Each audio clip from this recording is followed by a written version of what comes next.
Wis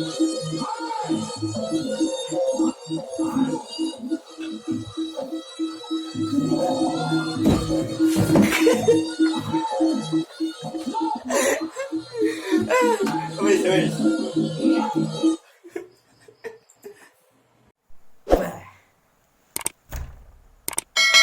Bertemu lagi dengan saya Arek Rodo Peko. Walaupun pokok tapi jangan lihat pokoknya, lihatlah apa yang dilantunkannya. Jika itu telur maka ambillah walaupun al kharij min silitil ayam. Jika kamu melihat telur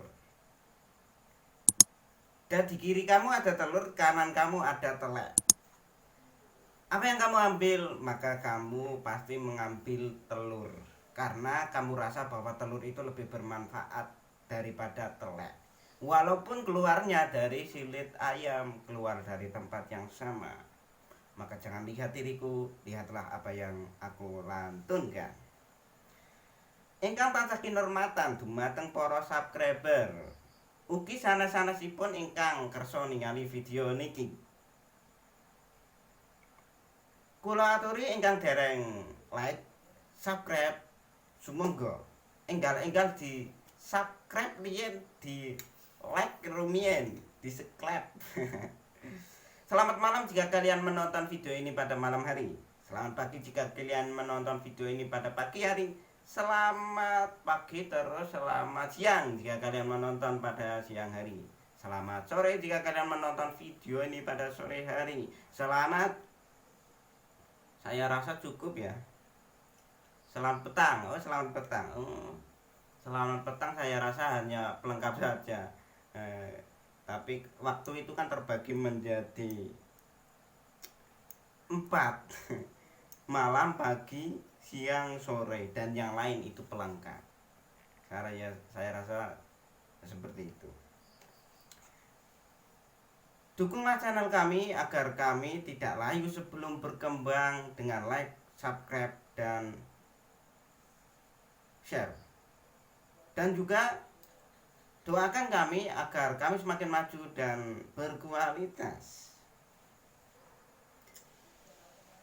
Lanjutannya yang kemarin beranjak ke waktu keberhasilan. Saya memakai seperti ini karena ada. Sebenarnya saya malu memakai seperti ini. Karena gambar santri, hanya gambaran saja tapi belum bisa mencerminkan sebagai santri yang sesungguhnya. Tapi suasana pada hari ini kan sedang panas, jadi mbak menawa iso ngadem ke. Jadi saya memakai pakaian seperti ini. Syekh Hasan bin Ziyad mulai belajar pada umur 80 tahun. Tidak pernah tidur di ranjang selama 40 tahun. Dan menjadi mufti selama 40 tahun. Hikmahnya dari hal tersebut adalah bahwa tidak ada kata terlambat untuk mencari ilmu. Ayo kita belajar Quran, tidak ada kata-kata terlambat. Lagunya itu saya lupa. Dengarkan, ikuti bersama. Bismillahirrahmanirrahim. Waktu utama dalam belajar yang pertama, permulaan masa remaja, masa ABG. Yang kedua waktu sahur, yang ketiga antara maghrib dan isya. Namun tetap dianjurkan memanfaatkan waktu yang ada. Ada cerita dari Muhammad Ibnu Hasan pernah tidak tidur semalam untuk menyandingkan kitab-kitabnya. Jika belum merasa jenuh, beralih ke kitab yang lain. Dan juga menyandingkan air untuk menghilangkan rasa kantuknya. Dan itu saya praktekkan di tahun kemarin, masih saya praktekkan. Kalau tahun sekarang mulai luntur. Pada saat ngaji itu tahun kemarin itu kan di kanan, biasanya saya praktekkan di kilatan Ramadan ya. Jadi di kanan saya itu ada cibuk, kalau bahasa Jawa Tengahnya itu namanya siwur. Jadi siwurnya itu saya isi air setengah. Itu kalau saya ngantuk biasanya mulai tengkuk, mulai seperti ini. kayak orang dugem itu seperti ini. Terus saya cuci muka agar tidak ngantuk.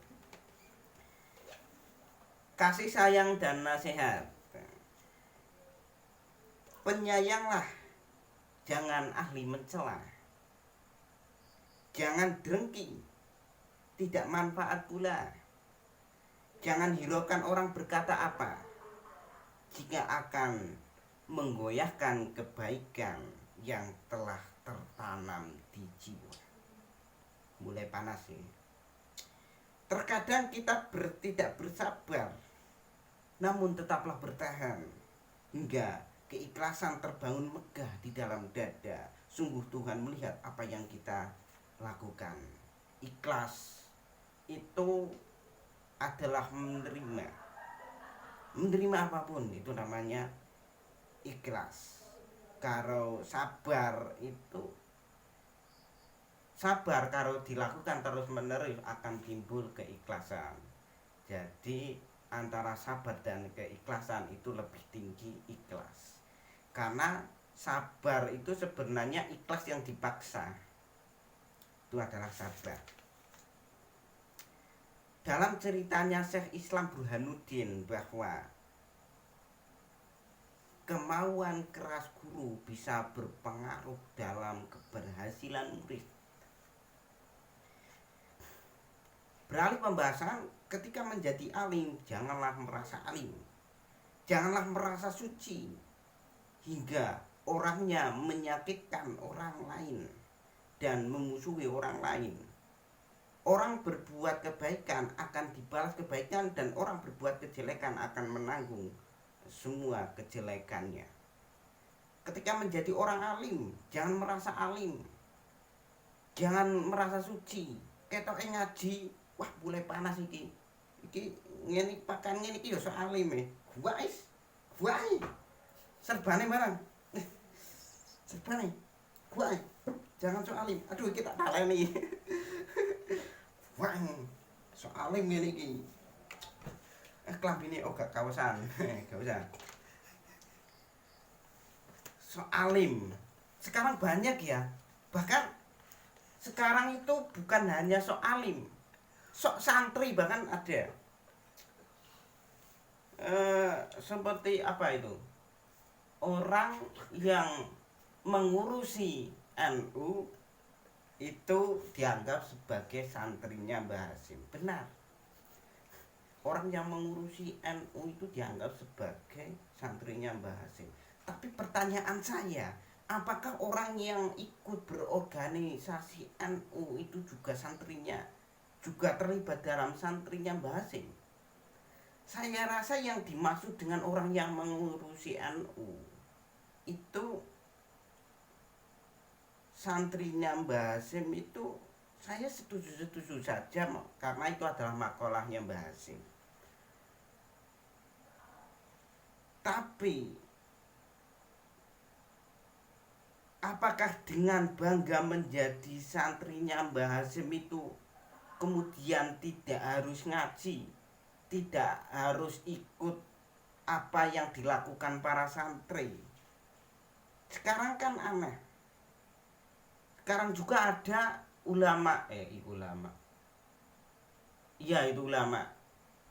Ulama yang mengaku pernah menjadi santri, dan itu saya sebut sebagai ulama halal haram. Jadi di Indonesia ini banyak sekali ulama halal haram yang berkembang. Dia merasa mengaku santri tapi tidak tahu kafaro yakfuru kufron. Itu kan padahal di Madin Al-Hidayah ini itu kan masih kecil-kecil aja diajari bahwa kafaro yukafiru takfiron, ya kan? Kafaro yukafiru takfiron, bukan kafaro yakfuru kufron. Itu kan lucu sekali. Aduh, ngomong apa gitu aku malah teko kono. Mulai panas ya, lagi ngadem-adem iki. Tapi sok alim, jangan sok alim lah iki. Jadilah sok pekok, itu malah lebih baik. Jangan menjadi sok alim. Coba kamu lihat apa yang ada di dalam dirimu. dalam diriku saja, dimulai dari saya dulu. Ini saya mendapat pakaian ini dari mana? Ini dari THR-nya dari MI Al Hidayah. Sarung saya ini, aduh ketok. Sarung saya juga dari MI. Serban saya itu dari Pak Kaji Rozikin. Peci saya itu saya dikirimi, terus saya berjalan-jalan di Gus Dur, terus saya mengajak teman itu, terus saya membeli ini. Dan ini peci ini yang nganu teman saya ini yang memilihkan. Yang memilihkan itu teman saya. Jadi juga ini juga bukan dari saya ini saya ikut mengkondoi sholat orang yang sudah meninggal, kemudian diamplopi, kemudian saya belikan pulpen ini juga, buku ini juga warisan ini dari Bang Kanib dari Jambi. Nah, Bang Kanib dari Jambi. Jadi setelah saya berpikir lagi bahwa di dalam diriku ini, di dalam aku masih ada aku, di dalam akunya aku masih ada orang lain yang berperan di dalamnya. Seberapa keras diriku dalam merenung, pasti orang lain berperan di dalamnya. Maka lantas apa yang harus saya sombongkan mengenai diri aku sendiri, bahwa diriku itu sebenarnya tidak ada dan tidak murni.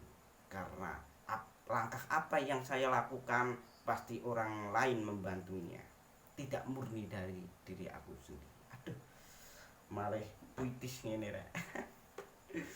Lanjut ah. Nah, ini tadi maaf agak panas ya. Masalahnya memang hari ini agak sedikit panas melihat orang-orang yang sok keren, sok ngalim, dan aduh. Ada syair, jangan kau balas kejahatannya, di suatu hari nanti akan menanggung akibatnya. Siapapun yang ingin memotong hidung musuhnya, maka katakanlah syair tersebut agar merasa kelejingan. Kelejingan itu merasa apa ya, kelejingan ya bahasa Indonesia nih? Saya rasa nggak ada ya. Kelejingan itu dipermalukan. Kalau memotong hidung orang itu adalah bahasa kiasan, bahwa yang dimaksud dengan memotong hidung seseorang adalah menaklukkan seseorang. Jika kamu ingin menaklukkan musuhmu, maka bacalah syair yang sudah saya katakan tadi, yaitu jika kau balas kejahatan di suatu hari, nanti akan menanggung akibatnya. Jangan kau balas kejahatan di suatu hari, nanti akan menanggung akibatnya. Oke? Bila kau berkeinginan musuhmu terhina, tersiksa, dan terbakar derita, maka perolehlah ilmu dan cita-cita mulia. Karena orang dengki tambah susahnya, bila yang didengki tambah ilmunya. Maka jangan hiraukan apa kata orang lain, hiraukanlah diri sendiri akan tambahnya ilmu. Itulah satu-satu jalan yang dengan jalan sehat untuk menaklukkan musuhmu. Tapi sekarang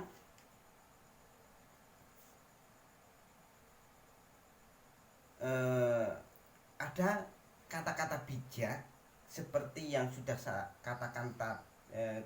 saya katakan kemarin, yang berasal dari filosof, yaitu Socrates. Filosof itu yang merasa bahwa dirinya tidak tahu apa-apa, bahwa filosof yang merasa tersebut adalah filosof yang ilmunya sudah matang.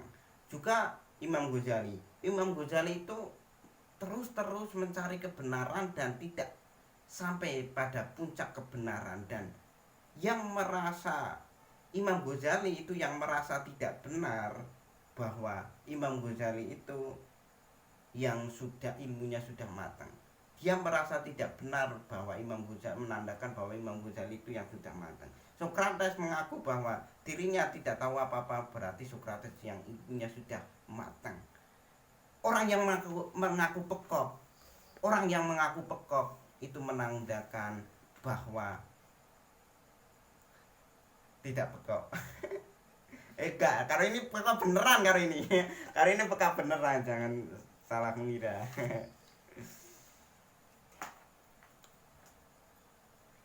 Saya rasa cukup ya. Pirang menit. Saya rasa cukup. Nantikan video kami selanjutnya. Next time. Maaf video ini agak bercombang-camping karena agak sedikit panas. Salam aksara, pejuang pena, salam literasi bersama Ahmad Jazuli.